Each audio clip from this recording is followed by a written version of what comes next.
'Twas a sudden odd surprise made Farmer Brown's boy's hair to rise. That's a funny thing for hair to do, rise up all of a sudden, isn't it? But that is just what the hair on Farmer Brown's boy's head did the day he went fishing in the Laughing Brook and had no luck at all. There are just two things that make hair rise: anger and fear.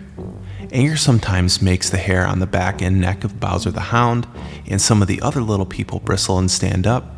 And the hair on the tail of Black Pussy stands on end until her tail looks twice as big as it really is.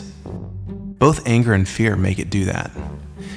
But there's only one thing that can make the hair on the head of Farmer Brown's boy rise, and it isn't anger.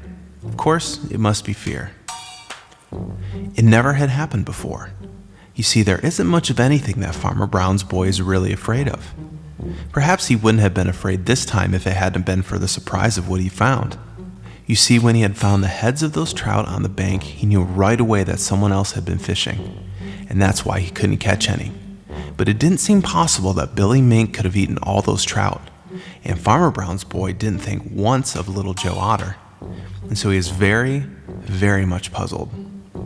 He was turning it all over in his mind and studying what it could mean when he came to a little muddy place on the bank of the Laughing Brook, and there he saw something that made his eyes look as if they would pop right out of his head. And it was right then that he felt his hair rise. Anyway, that is what he said when he told about it afterward.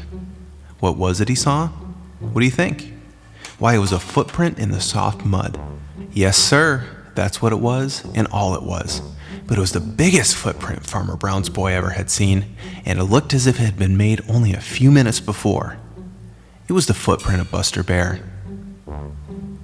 Now, Farmer Brown's boy didn't know that Buster Bear had come down to the Green Forest to live. He never had heard of a bear being in the Green Forest, and so he was so surprised that he had hard work to believe his own eyes. And he had a queer feeling all over, a little chilly feeling, although it was a warm day. Somehow, he didn't feel like meeting Buster Bear.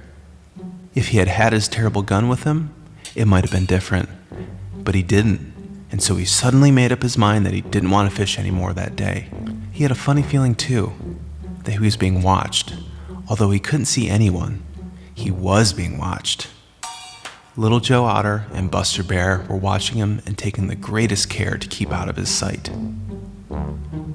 All the way home through the Green Forest, Farmer Brown's boy kept looking behind him, and he didn't draw a long breath until he reached the edge of the Green Forest. He hadn't run, but he wanted to. Huh, said Buster Bear to Little Joe Otter. I believe he was afraid. And Buster Bear was exactly right.